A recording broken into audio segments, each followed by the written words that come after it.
Olá, meus amores, meus súditos. Hoje eu estou aqui com o primeiro podcast, edição especial Eleições 2022, com o nosso pré-candidato, deputado federal, é isso? É isso mesmo, meu querido. É Rodrigo Andofato, é isso? Andolfato. Andolfato, que eu sempre falo o nome errado. Você sabe, né, Câmara Boy, que eu tenho uma confusão. E eu quero te agradecer por ser o primeiro, que a gente está tendo o prazer e a honra e o prestígio, né, Câmara Boy? De entrevistar nessa edição limitada, no podcast Eleições, né? E a gente veio aqui no prédio dele. E a gente veio no como que chama isso aqui? The Tower. Ó, The Tower, né? Um prédio bem localizado na cidade da nossa Tupi região, né? Conhecidíssimo, né? Espelhado também, bonito, chique, né? Bem, como fala? Chegamos de helicóptero. Ah, puf. O povo lá daquele mercadinho vermelho e azul que cuide da gente. Primeira coisa que eu quero te perguntar, Rodrigo, eu não sei se é doutor, Rodrigo, como é que eu posso chamar? De Rodrigo. Rodrigo, né? Então, Rodrigo. Apesar de que eu tenho mestrado e doutorado. Ó, tá vendo que coisa chique, né? Então já é doutor. Mas não precisa me chamar de doutor. Então, eu fico assim, né, lisonjeada, né, Câmara Boy? Que a gente tá, né, num ambiente, vamos falar sobre política, que é um assunto tão, como que fala, Câmara? Sério, mas as pessoas fazem disso uma coisa tão maçante, né? E a intenção não é essa, a intenção é a gente mostrar que, além da política, tem o ser humano, dá para se falar de coisas bacanas e gostosas e saborosas, com muito humor e sabor e inteligência, não é verdade? Ele está sendo um dos nossos primeiros convidados, mas a gente convidou todos os candidatos, né, Câmara Boy? Todos os pré-candidatos. Todos os pré-candidatos, é isso, né? Porque às vezes eu fico confusa. Fala para mim a sua trajetória profissional e quem é você de fato. Quem que é Rodrigo? Bom, vamos lá. Minha trajetória, começando então pela trajetória profissional, depois vou para o meu lado pessoal. Isso. Eu me formei em engenheiro na Unesp de Ilha Solteira. Fiz meu mestrado também em Ilha Solteira, na Unesp, e o meu doutorado na USP de São Carlos. Tá, ó. Ai, sim. E ao longo da minha vida acadêmica, eu desenvolvi muito conhecimento prático. Eu sempre fui uma pessoa que pensava da seguinte maneira: não era justo no nosso país, um país que demanda crescer, a gente ficar com muitas pesquisas paradas na gaveta. Então eu quis desenvolver tecnologias que pudessem fazer com que resultassem em benefícios para a população. Até porque eu não sou de uma família pobre, eu sou de uma família que tinha condições de pagar a faculdade e não precisei pagar. Eu era de uma família que tinha condições de pagar um mestrado, não precisei pagar e ainda recebia para estudar. Tá, ó. Recebi bolsa FAPESP no mestrado e bolsa CAPES no doutorado. Fora isso, as minhas pesquisas foram financiadas por esses fundos de amparo à pesquisa. Muito dinheiro o país investiu na minha carreira acadêmica. E eu achava que a maneira que eu tinha de devolver isso à sociedade era pegar tecnologias que eu iria criar e transformar em produtos que pudessem ter qualidade e preço bom para as pessoas. Este é o princípio da nossa empresa, da empresa que eu montei aqui em Araçatuba.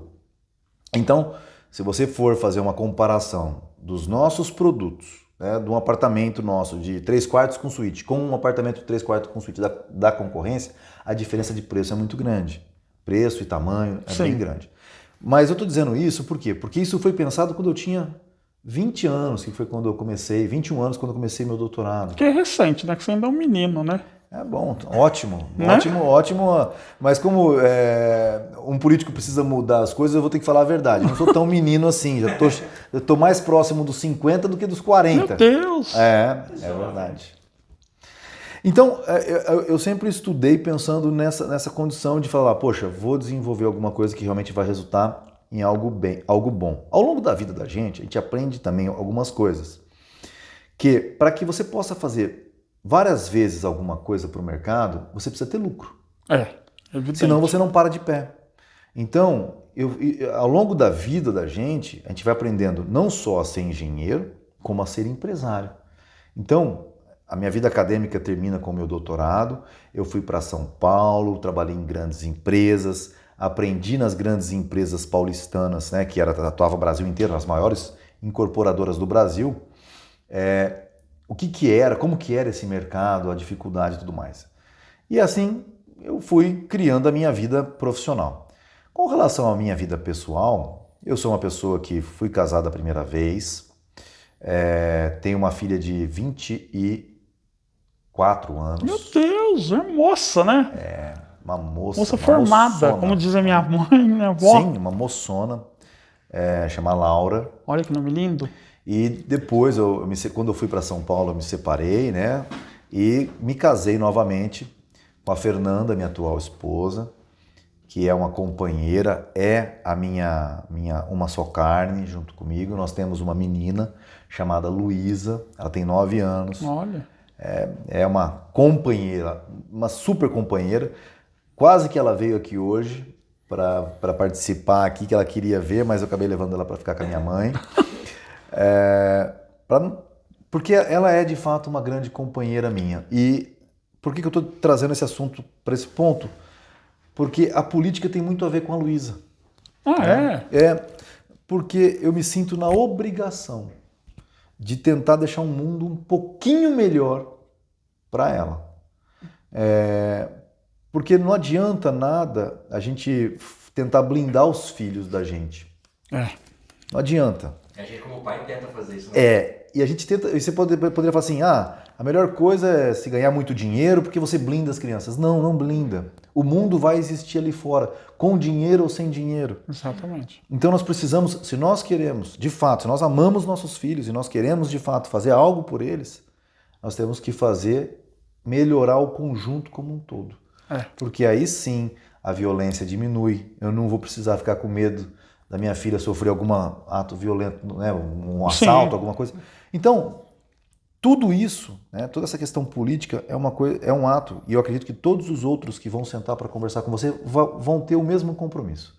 É um compromisso com o futuro das crianças. Esse tem que ser o pensamento político de toda pessoa que queira enveredar pela vida política. Não acredito nisso, né, Câmara Boy? Com certeza. E me fala uma coisa, qual que são os seus valores como pessoa que você não abre mão de forma alguma? Liberdade. Eu fundei o Instituto Liberal da Alta Noroeste em Araçatuba. Olha, não sabia. O ILAM. Eu sou fundador do ILAM. O nosso Câmara Boy presta uma homenagem a uma das pessoas que lutou, na verdade, a Sociedade Anônimos, né? Mas na verdade que é uma homenagem a uma pessoa que lutou pela liberdade na Inglaterra, do século XV, XVI, não me lembro agora. A liberdade, ela é algo extremamente importante na minha vida. Eu sou uma pessoa que gosto muito de religião também. São duas Sim. coisas que eu me dedico muito à leitura. A Bíblia e aos livros que fundamentam as teses pró-liberdade. E não há como você diferenciar uma coisa da outra. Ninguém exerce amor ao próximo ou amor a Deus se não for livre. Sim. Ninguém pode ser imputado a amar alguém. Amor é algo de decisão própria. E o que a gente acompanha nos últimos anos, eu não vou dizer aqui nos últimos anos de fundação do ILAM, o ILAM tem 5 anos, 6 anos, fez 6 anos agora.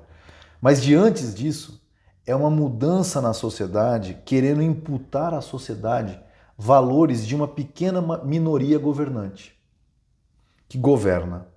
Então, se eu acho certo, eu estou lá em Brasília e eu acho certo todo mundo andar de dockside, então todo mundo tem que andar. Quem não andar é fascista.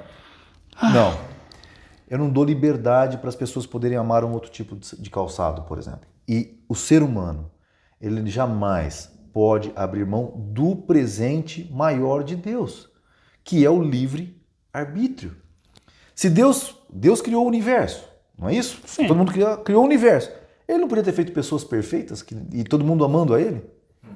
Então não é esse o princípio que ele quis colocar. Ele quis colocar pessoas com liberdade de escolher entre o caminho dele e o não caminho dele.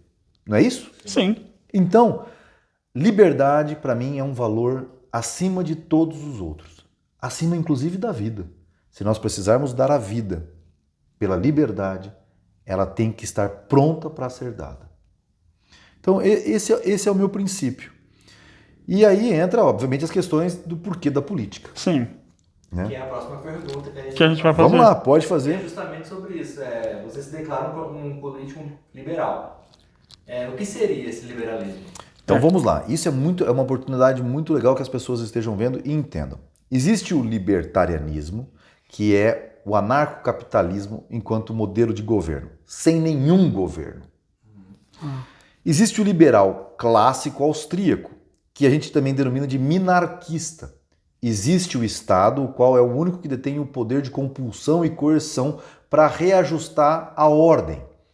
Se alguém rouba o trem, não é esse alguém que vai lá fazer justiça com as próprias mãos, é o Estado que cuida da justiça. Todo o resto, depois disso, não é liberalismo nem neoliberalismo, é socialismo. Toda vez que você toma dinheiro de alguém para fazer outra coisa que não seja cuidar da ordem, não é mais liberalismo. Então nós temos todo um conceito social-democracia, socialismo trabalhista, que tudo recai no mundo socialista. Nós temos o liberalismo clássico, que é o minarquismo, que a gente chama de minarquismo, porque é mínimo, que é onde eu prefiro me enquadrar.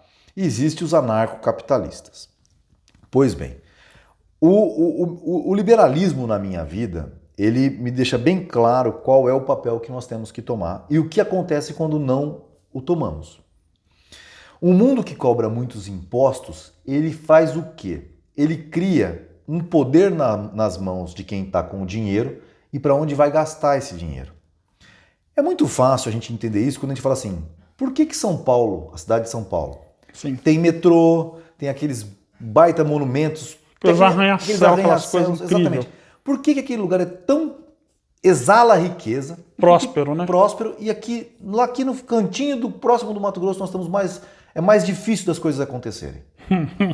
Porque todo o dinheiro que a gente manda dos impostos vai lá e lá se escolhe onde gastar. Você vai gastar mais onde você mora, onde você vive. Então, qual que é o princípio da justiça? O dinheiro que a gente gera aqui, a riqueza que a gente gera aqui, tinha que ficar aqui. Aqui. E aí eu me propus, né, estou como pré-candidato, e se o partido nas convenções me colocar como candidato e eu for eleito, repatriar recursos. Então, Rodrigo, qual é o mote principal da sua política, enquanto um agente transformador da sociedade? O meu desafio é trazer de volta o máximo de dinheiro roubado do nosso povo, da nossa alta noroeste paulista, que vai parar lá em Brasília. Todo mundo já ouviu falar um número assim. O estado de São Paulo manda para Brasília 500 bilhões de reais em impostos e só recebe de volta 50 bi. Todo mundo já escutou isso. Já. Mas é o estado de São Paulo? O que é o estado de São Paulo? Não é o estado de São Paulo. São os municípios. O município não paga imposto. Quem paga imposto somos nós três aqui. Sim. Quando a gente vai no supermercado e você gasta milão no supermercado, você está fazendo uma compra para o Estado e uma compra para você. 500 reais você leva para casa em produtos. 500 reais você dá para o Estado em impostos. O que significa tudo isso? Vou pegar o exemplo de Araçatuba, mas eu quero trabalhar por toda a alta noroeste paulista. Mas vou pegar o exemplo de Araçatuba. Araçatuba recebe de fundo de participação dos municípios de Brasília 500 milhões de reais. Significa que todos nós, quando vamos no supermercado, quando fazemos uma compra na lojinha, nós mandamos para Brasília 5 bilhões de reais em impostos. Você nem quantos números tem. E recebemos de volta somente 500 milhões. Ou seja, nós sustentamos, quando vamos no supermercado, deixamos dinheiro para o pessoal, nós sustentamos a nós e mais 9 lá em algum lugar. Então tá explicado o problema lá de casa, viu? Tá explicado. Pois bem, o que nós temos que fazer enquanto propositores para a mudança? Trazer o máximo de dinheiro de volta. E aí é que diz o seguinte, seria muito fácil se o Brasil tomasse a decisão de criar votos distritais, onde cada um cuidasse da sua região. Eu penso nisso também. Isso. Exato. Como a gente não fez isso, e político nenhum quer fazer isso... lógico, evidente. Evidente. Eu pedi ao partido que eu me filiei se eles não me davam a chance de tentar fazer uma mudança. Eles me dariam o direito de eu organizar, coordenar a Alta Noroeste Paulista. Criar os diretórios municipais dos 43 municípios, formular isso para que esses 43 municípios unidos criassem de fato o conceito de região unida administrativamente. Seria incrível, né? Seria incrível. Sim. E eu espero conseguir fazer isso. Então nós começamos a trabalhar nesse sentido, de forma que esses 43 municípios podem eleger de fato um deputado federal. Que vai fazer o quê? Vai fazer o jogo como todos os outros políticos fazem? Não. Tem o compromisso de mandar todo o dinheiro que ele puder, de volta para esses 43 municípios. E só para esses 43 municípios. Só para vocês terem uma ideia de números, um deputado federal chega em Brasília, ele tem 15 milhões de reais em emendas para mandar para onde ele quiser. Não é para ele, é para ele mandar para onde? Por ano. Por ano. Nossa, Por ano. Se ele participar de comissões, por exemplo, comissão da reforma trabalhista, comissão do tal coisa, comissão de Constituição e Justiça, vai somando mais dinheiro para ele em emendas. Ele pode chegar a 30, 40 milhões por ano. Agora eu vou fazer uma conta para vocês interessante. Como é que os políticos, e a maioria dos políticos trabalham? Eles têm 15 milhões por ano para gastar. Eles pegam, falam assim, eu preciso fazer voto em 100 cidades. O estado de São Paulo tem 600 municípios. Ele pega 100 maiores cidades, 15 milhões dividido por 100 dá 150 mil para cada cidade e manda 150 mil para cada cidade. Faz aquela política de vou aparecer um pouquinho em cada cidade. Da boa vizinhança que a gente sempre fala, né? Mas não tem como. Promove o nome dele, mas exato. Ele faz um jogo do populismo. É o marketing.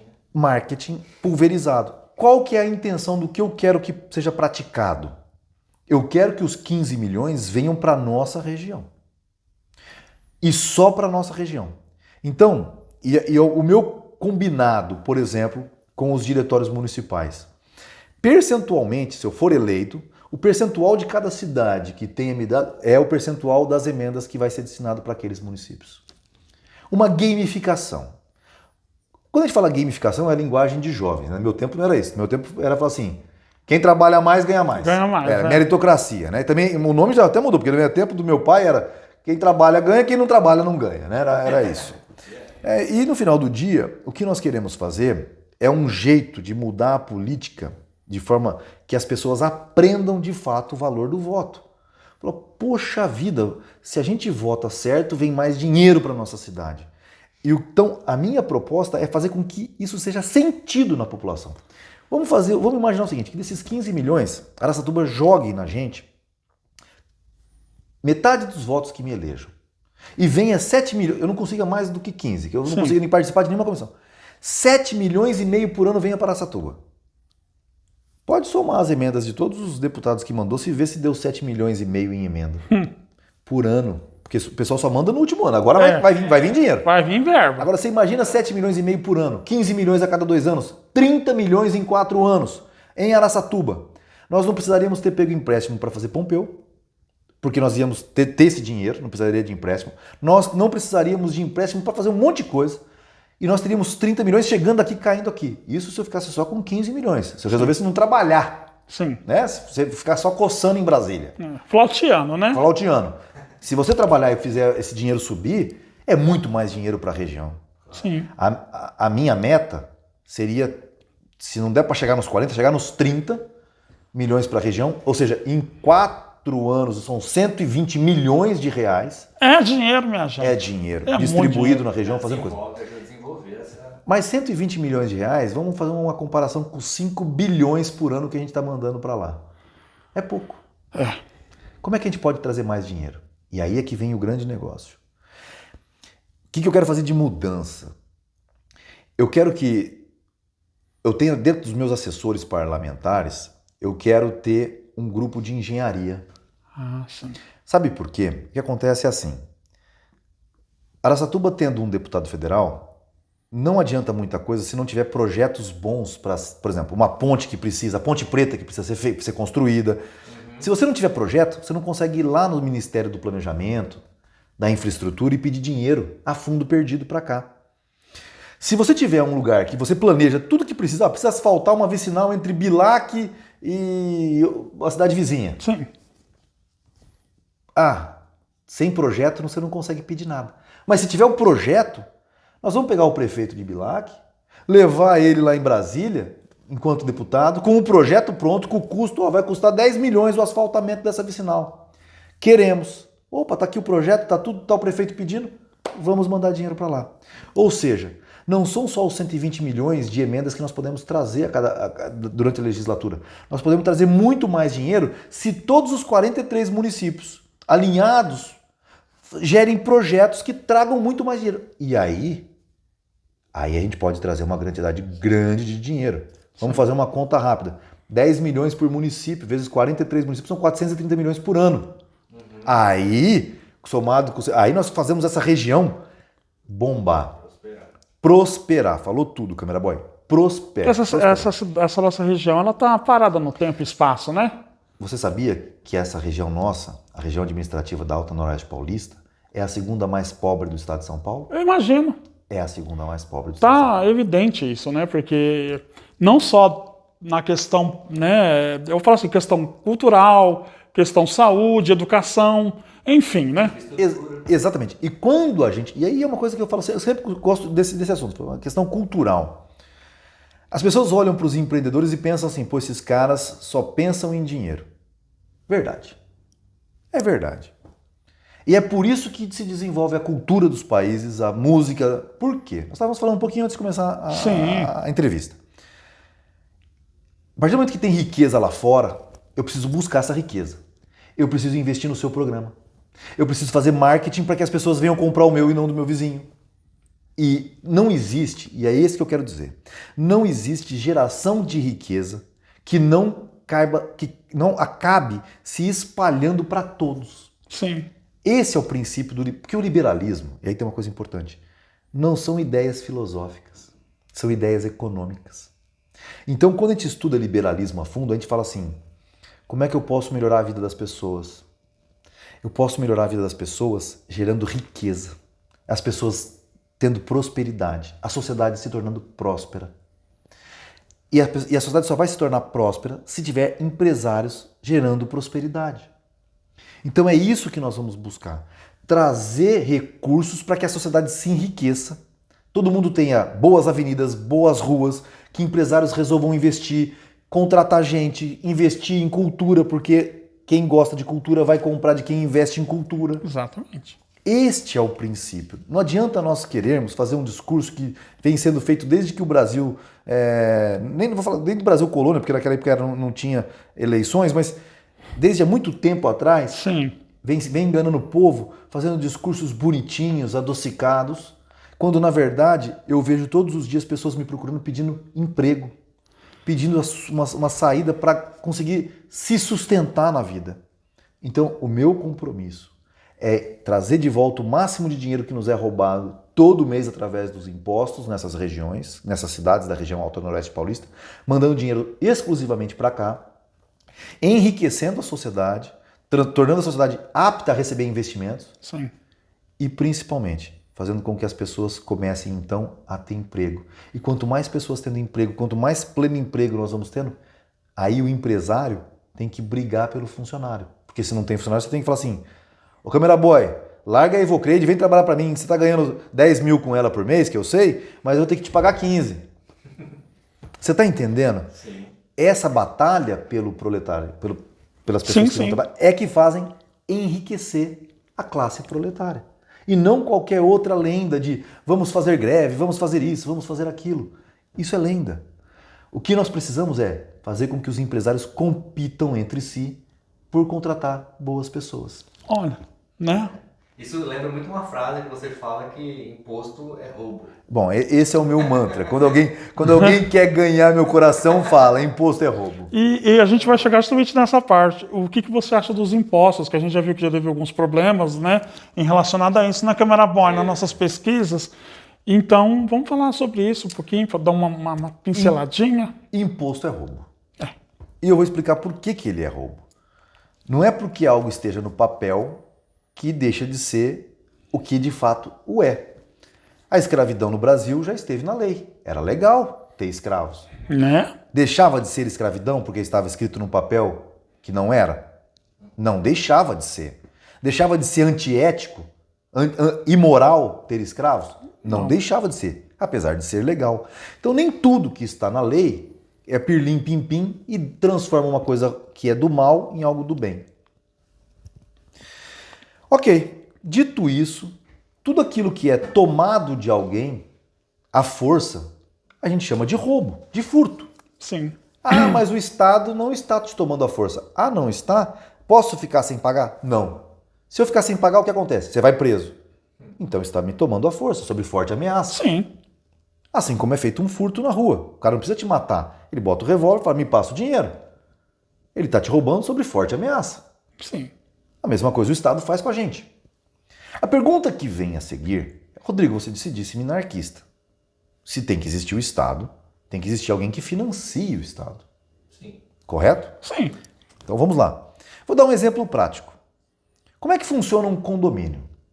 Condomínio de casa, um condomínio num prédio, um condomínio num prédio. Como é que funciona? Paga o condomínio, paga a taxa de condomínio. Opa, tem uma palavra mágica aí. Você falou uma palavra mágica. Taxa. Tá. Taxa não é imposto. O que é uma taxa? Uma taxa é algo que você destina para um fim estipulado e combinado. Por exemplo, taxa do lixo. Ah, tudo bem que o governo diz quanto vai custar essa cobrança. Fiquei sabendo de uma pessoa que abriu um restaurante na Itália que a taxa do lixo lá é cobrada anualmente, era 1.200 euros. Bastante. Sim. Mas por ano. Paga uma vez só. Mas é uma taxa. Então você sabe o que você está comprando. Num condomínio, o que você compra? Segurança. Normalmente o que você paga é uma portaria e a zeladoria, para manter a água descendo, tudo. Que é o que o Estado devia fazer. Por que os condomínios, hoje em dia, todo mundo quer morar em condomínio? Porque como o Estado não oferece segurança e zeladoria nas ruas, a pessoa vai para um condomínio, onde tem uma academia, onde tem uma piscina, onde tem segurança. Sim. É isso. Nós já existimos. Então, a diferença entre taxa e imposto está bem clara. Imposto, o político vai lá, rouba de você e gasta como ele bem entende. Taxa, Repassa, né? ele pega para uma devida finalidade e passa para aquela finalidade.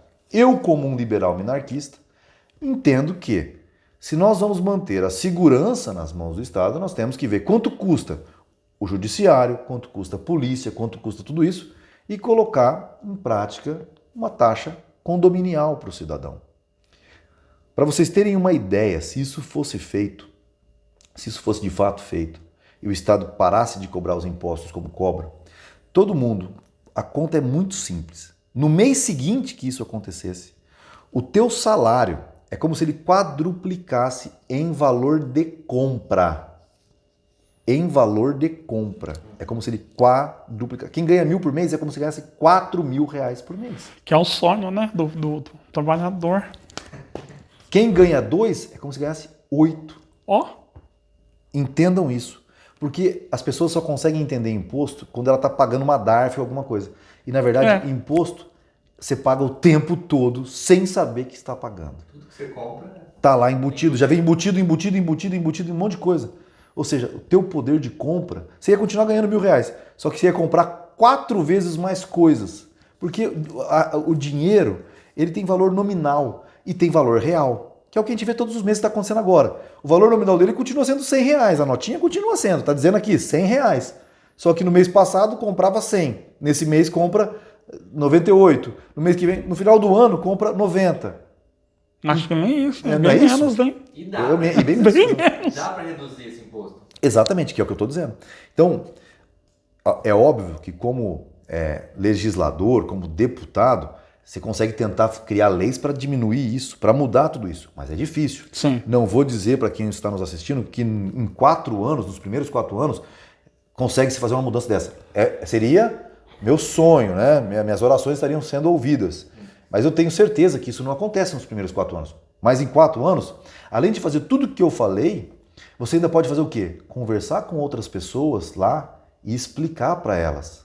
Porque tem muita gente que acredita que o sistema é assim e não tem como mudar. E eu acredito que tem Eu como sou uma mudar. dessas pessoas que eu, assim, né, Câmara Boy, a gente fica descrente, porque na verdade, assim, né, a gente, quando eu digo a população, o pessoal, a turma, né, agora parece que estão se interessando um pouquinho mais por política Sim. por conta das redes sociais. né? Mas anteriormente a isso, na época do Direta Já, né? Aquelas coisas lá, cara pintada, essas coisas aí, eles iam mais por conta do oba-oba, não sabia nem por que estava lutando, Exato. né? Pelo menos eu sou de uma época, né? Que eu sou da época da Xuxa, né? Não, eu sou da época da Eliana, que é mais recente. E é mais ou menos por aí, né? As pessoas iam mais pelo oba-oba. Eu sou da época oba-oba. do Balão Mágico, antes do Balão Mágico da TV Globinho. Meu Deus, então do Vila Sésamo, pai. Eu não peguei o eu não me lembro. Da TV Globinho eu me lembro, depois eu era Balão Mágico. Eu fui muito apaixonado pela Simone. Eu era fã, eu era namorado do Jairzinho, apesar dele não saber.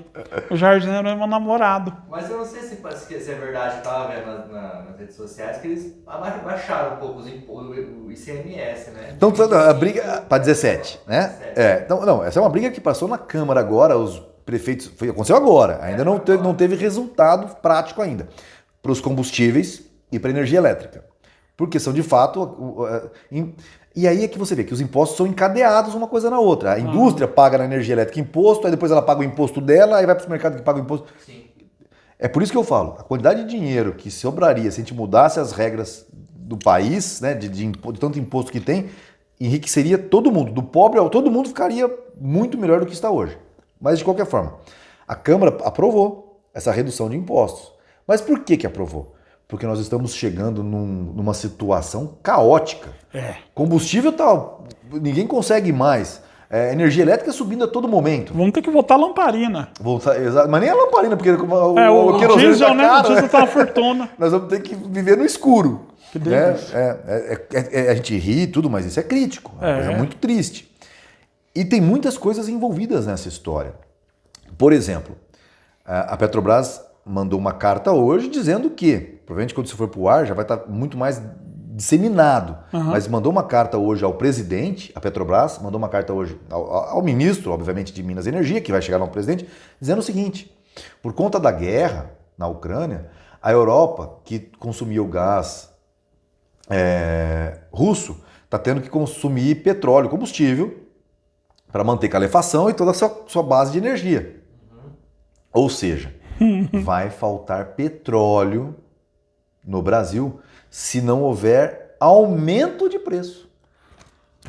Quer dizer, não é nem uma questão inflacionária, é uma questão de precisa ser mantido uma quantidade de reserva de petróleo. Então, você imagina, tentar orquestrar o mercado é um trabalho ingrato. Sim. Porque tem muitas coisas que variam nos preços, né? E como que isso deve ser pensado? Tentar deixar que o próprio mercado se regule. Porque, de fato, eu tenho certeza absoluta, absolutíssima. Há 6 anos atrás, eu coloquei energia solar na minha casa. Hoje eu gero, mando energia para a rede, pago imposto pela energia que eu gerei e depois consumo ela. Dizendo como se eu estivesse vendendo energia para a rede. Mas eu não estou vendendo, eu vou consumir, eu não ganho nada. Inclusive, quero mandar um abraço para uma pessoa que você vai entrevistar. Já de pronto, Lucas Zanata. Nem é do meu partido, mas eu coloquei num grupo que ele que tinha vários vereadores dizendo assim, ó, façam uma moção de repúdio a essa cobrança de imposto. E ele fez lá na Câmara. Então, a gente tem que bater palmas quando tem boas atitudes e fica aqui já meu voto de aplauso ao Lucas Zanata. Por que disso?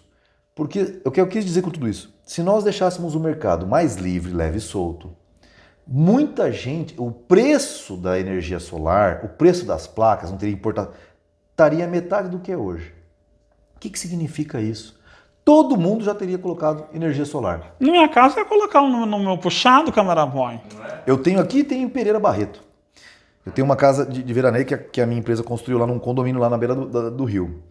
E aí, o que eu quero dizer com tudo isso? Com o preço do diesel subindo, da gasolina subindo, o que aconteceria? Muito mais motinhas elétricas estariam sendo vendidas.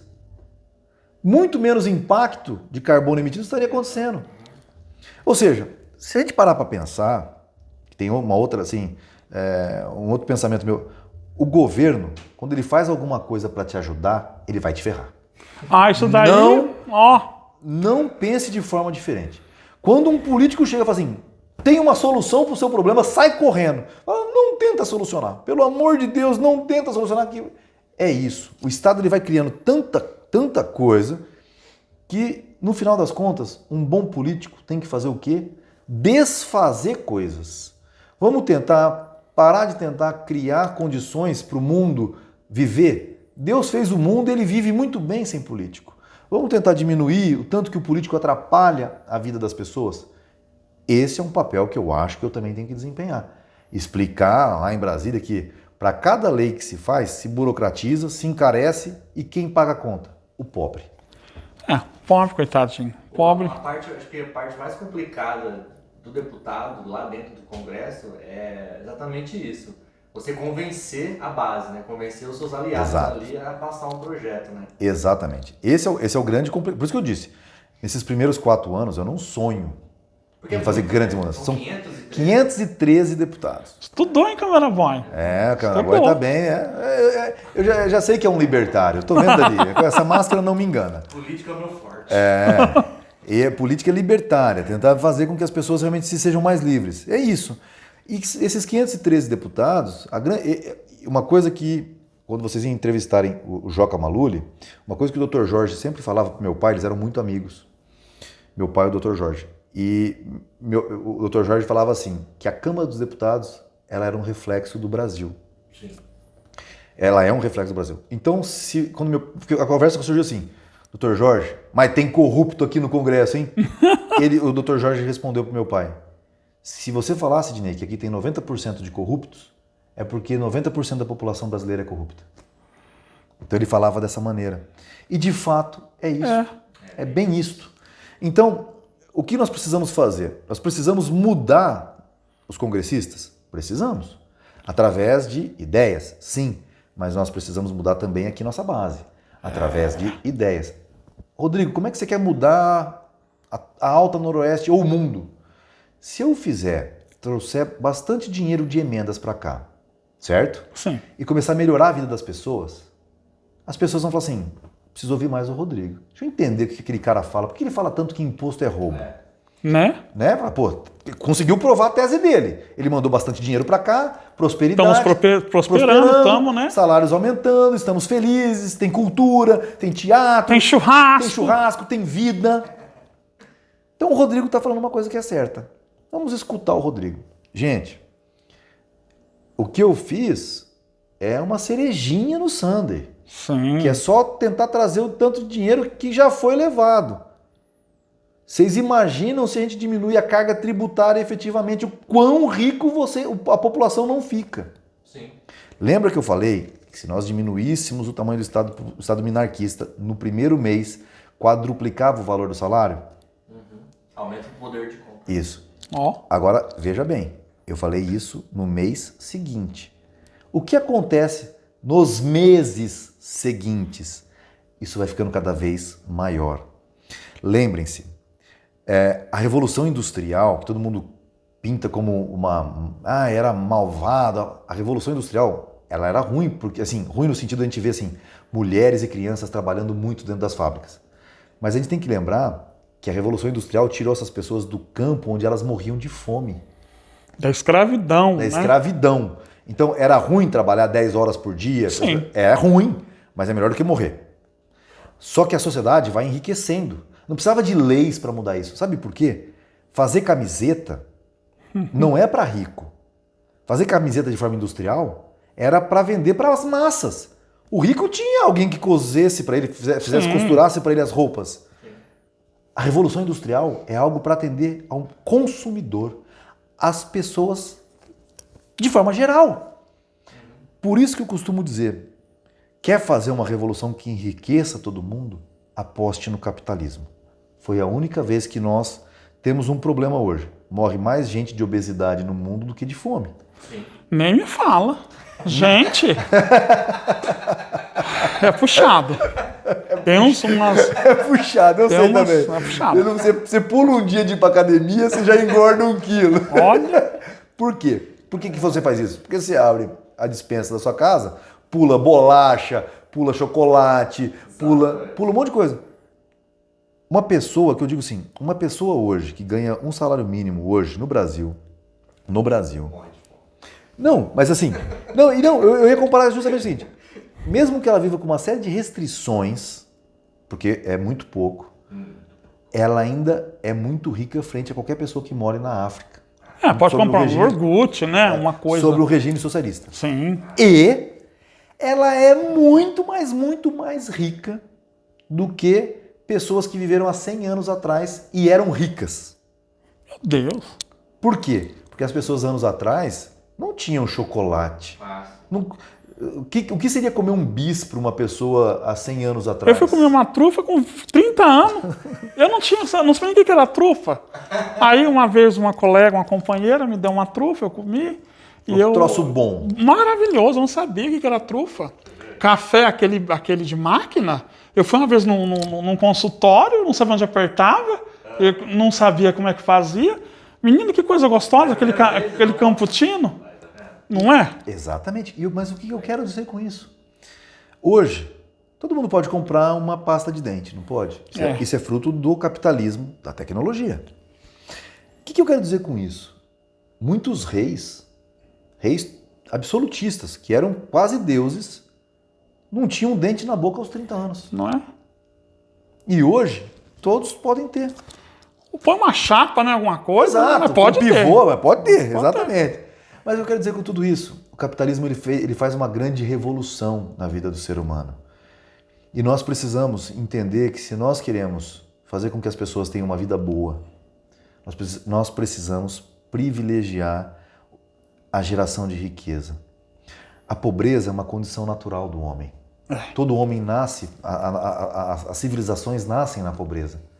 É o trabalho, é a poupança, é isso que vai gerando todas as condições de prosperidade. E o que eu quero mostrar é que se nós trouxermos dinheiro repatriado dos impostos que nos são roubados todos os meses para a nossa região, e as pessoas consigam sentir que isso traz prosperidade, elas vão entender de uma vez por todas que imposto é roubo. Eu acho que isso responde uma questão que às vezes as pessoas daqui da nossa região não têm essa noção de qual que é a importância de se ter um deputado federal daqui representando a nossa região. E a importância, no meu jeito de ver as coisas, é o seguinte. Imagina se você pega e elege um deputado federal da nossa região, mas que ele esteja comprometido com a política antiga. Ao invés de mandar 15 milhões para cá, ele divide por 100 cidades e continua fazendo o que está. A tese vai ser assim, não adianta nada votar em deputado da nossa região. Não funcionou. Esse é o coro que a gente escuta. Exato. Não Agora, a partir do momento que votar, então vocês estão vendo uma coisa. Por isso que ideias é importante conhecer as ideias, né? É isso que eu ia falar. A ideia vem antes do regionalismo. A ideia vem antes do regionalismo. O meu hashtag imposto é roubo vem antes do regionalismo. Agora o regionalismo vai me dar a ferramenta de pegar todo o dinheiro e trazer para cá exclusivamente e as pessoas melhorarem de vida. E melhorando de vida, vão entender que a ideia é que lastreou isso tudo. E aí, o que vai acontecer? A região de Bauru vai fazer a mesma coisa, e aí nós vamos começando a criar um conceito na sociedade de forma geral, porque as pessoas vão começar a falar assim, o que aconteceu com a Alta Noroeste Paulista? Uma pessoa lá da ONU. Sim. O que aconteceu lá no Brasil, naquela região que era a segunda mais pobre do estado de São Paulo e se tornou a mais próspera do estado de São Paulo? Opa! Teve uma política adotada que privilegiou o estado mínimo naquela região. Privilegiou dinheiro voltando para lá, para a prosperidade regional. Opa! É assim que a gente começa a mudar o mundo. Temos que mudar do quintal da gente. Esse é o princípio. E é nisso que eu acredito. Câmara Boy, a gente está caminhando para o nosso finalzinho do nosso bate-papo, mas eu preciso fazer 3 perguntas assim, que são importantíssimas para a gente, né, Câmara Boy? Para os nossos súditos. Que é o quê? Que é o quê? Que eu não estou enxergando. Peraí. Tô. Não, você é uma pessoa polêmica, né? A gente lembra, ouviu, né, Câmara Boy, que ele foi, eu não sei se você foi pré-candidato à prefeitura de Araçatuba, e por que você desistiu e hoje você está se candidatando, né? Vai ser pré-candidato a deputado, né? Por que né? Vamos lá. Teve esse imbróglio aí. Esse imbróglio. Imbróglio ficou bonito. Já ficou chique. Já gastou. Bom, durante o período pré-eleitoral, em 2020, para prefeito, eu não pensava na política. Ah, não. Não, é engraçado isso. Eu não pensava. Na verdade, o que me tornou pensar em política, política partidária, política eletiva, foi 2020. Que eu me tornei, de uma certa maneira, um antagonista do atual gestor do município. Sim. E as pessoas começaram a exigir que meu nome fosse colocado nas pesquisas. E colocava nas pesquisas e dava eu em primeiro lugar, Sim. E começaram a falar que eu tinha que sair. Eu parei, pensei, falei, poxa, pode ser uma boa oportunidade para o município. No entanto, eu sempre fui polêmico. Sim. Antes de 2020. Eu já era polêmico antes de 2020. Eu sempre briguei dizendo que eu achava que estava errado aumentar a cobrança do IPTU por conta daquela aerofotogrametria. O município não fez nada para você aumentar a sua residência. Foi você que gastou tudo. Por que ele tem que cobrar mais de você? Pois é. Eu tive que derrubar a laje de casa, menino. Isso é uma sacanagem. Não é? Cobrar imposto sobre a propriedade privada, isso é um erro. Isso é uma coisa errônea, sabe? Cobrar taxa do lixo, ok, tem que passar para buscar o lixo na sua casa, claro. Ok. Taxa da iluminação pública, ok, cobra a taxa. Agora, cobrar imposto sobre a propriedade privada que você comprou, que você construiu, a prefeitura não deu um saco de cimento para você, aí você faz uma ampliação na sua casa, ela vai lá cobrar. Então eu sempre briguei e me posicionei muito forte contra isso. E aí, por conta disso, quando a gente foi estruturar uma operação junto a um fundo de investimentos, o dono do fundo saiu lá da cidade dele, veio até Araçatuba, sentou na frente da minha mesa, falou, você é brigador, hein? Eu fiquei preocupado, falei, pô, esse cara não vai fechar negócio comigo. Ele falou assim, olha, eu sei que você gosta de política e um dia você vai entrar para a política. Eu só quero saber se você quer fazer isso nesse momento, porque o que nós vamos colocar de dinheiro na empresa é uma quantidade, né, razoável, e a gente precisa saber se você vai se dedicar à empresa. Porque, né?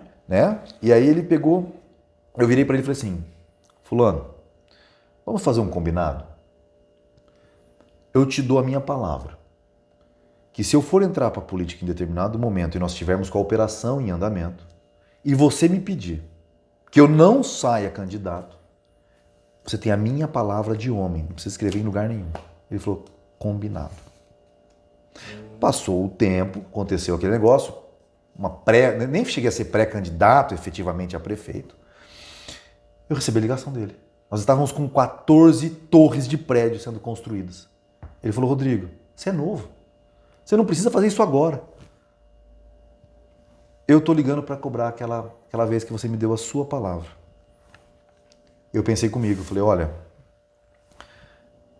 a única coisa que eu não posso perder na minha vida é aquilo que eu acho correto, que é a minha honradez. Então, se eu dei a minha palavra, e eu gravei um vídeo na época, eu sabia o tanto que as pessoas iriam ficar tristes, aborrecidas comigo. Entristecidas, porque tinha muita gente contando com isso, né? Exatamente, muitos porque amigos sim. Muitos. Seu nome era um dos primeiros ali e a gente... Mas né? eu pensei comigo, eu falei assim, como é que eu vou me olhar no espelho? Mesmo eleito, mesmo fazendo bem, como é que eu iria me olhar no espelho ou um dia encontrar com essa pessoa e essa pessoa falar assim, você não é homem. Eu teria uma doença, eu me conheço. Sim. Então, pensei assim, eu vou resguardar um ativo importante da minha vida, que é o meu compromisso. Eu fiz um compromisso com alguém, vou cumprir. E um dia a sociedade, que vai ficar triste comigo, vai entender, vai falar assim, esse cara tem palavra. Se ele está falando, se ele abriu mão de uma prefeitura, por exemplo, Sim. por conta da palavra dele, você imagina ele fazer aquilo que ele tem o sonho, o ideal de construir. Esse cara vai lutar, ele vai parar lá em Brasília e vai, assim, fazer de tudo para conseguir trazer o máximo de dinheiro para a nossa região, porque esse é o ideal da vida dele. Sim. Então, com certeza, eu acredito muito em Deus e acho que Deus usa a gente enquanto ferramenta. Eu acho que naquele momento era o teste para saber se eu me corromperia ou não. Se eu sairia candidato ou se eu manteria a palavra que eu empenhei. Porque nessa hora o que podia ficar ali muito evidente é o ego, né? Exatamente. Porque o ego, né, fala muito alto sempre. Tá sendo aclamado, tá sendo, né, pá. Poxa, como é que eu vou? Foi uma decisão difícil. Foi uma decisão muito difícil. Eu acredito que tenha sido. Eu conversei, foi num sábado que ele me ligou eu gravei o vídeo no sábado para postar na segunda-feira. E falei para ele, eu só vou postar na segunda-feira. Pensa com carinho. Na segunda-feira eu mandei uma mensagem dizendo, ó, o vídeo está aqui. Pensa com carinho que eu vou postar amanhã. Vou te dar mais um tempinho. Não, a minha decisão está tomada. Eu postei numa terça-feira. E falei, bom, minha palavra foi dada. Mas para você ver como que aquilo doeu, mas tinha que ser feito. Tinha que ser feito para poder... Palavra é palavra, né? Exato, palavra. Né? A gente vai caminhar para o final, né, Câmera Boy? Eu quero que você fala para o nosso público, deixa um recado para o nosso público, né? Sobre você, sobre sua proposta, né? Que você já falou pra gente aí, né? Que a intenção é que você fale e que você resuma você em uma frase, uma palavra para o nosso grande público, porque foi um prazer estar conversando com ele sobre política, né, Câmera Boy? Claro que a gente teria vários assuntos para estar comentando, mas eu acho que você deixou claro pra gente, né, Câmera Boy? Qual o ideal, porque a intenção não é fazer como fala, um debate, mas sim conhecer a ideia do seu governo. Né? E você deixou muito claro para a gente qual é a sua ideia e eu acho interessante porque as pessoas talvez achem que todo mundo é igual, é parecido, não é. Não é. A partir do momento que você implanta uma ideia, a semente ali, ela pode... Exato. Né? Então, se eu puder falar para encerrar, eu diria o seguinte. Primeiro, avaliem as ideias, as propostas. Lembre-se, nós precisamos mudar a história da nossa Alta Noroeste Paulista. Deixarmos de ser a segunda mais pobre para ser uma das mais prósperas, se não a mais próspera região do estado de São Paulo. É possível? É. Nós somos roubados todos os anos, através dos impostos, dinheiro esse que faz com que a prosperidade fique longe da gente, próximo da capital, e nós vivamos como estamos vivendo. Podemos mudar isso. Podemos gerar emprego, podemos gerar renda, podemos gerar muitas coisas se nós tivermos alguém da nossa região focando na nossa região e, é como eu falo, repatriando, trazendo de volta todo esse dinheiro que vai embora. Essa tem que ser a ideia por trás de cada um dos candidatos que você vai entrevistar. E eu tenho certeza, muitas pessoas até muito mais capacitadas e melhores que eu sentarão do seu lado. São pessoas do bem, acredito que dos nomes que nós já conversamos e aventamos, são pessoas do bem, mas que tem que ter esse compromisso com a população. Trazer de volta os recursos que são destinados para Brasília, para São Paulo, todos os anos, e que deixa a nossa população cada vez mais pobre. Nós precisamos, de fato, mudar isso. E uma frase, ou uma frase, uma palavra que determine você, Rodrigo. Livre-arbítrio. Tá? Então, a gente vai fechando com o livre-arbítrio aqui do Rodrigo, né? Com as propostas que ele falou pra gente, né, Câmera Boy? No nosso Pobrecast, edição limitada, Política 2022. Beijo pra vocês, meu súdito. Agradeço imensamente o carinho, ter recepcionado a gente aqui no... Como que chama aqui? The Tower, né? E Araçatuba, escute a proposta. Tamo aí. Até a próxima. Beijo. Até mais.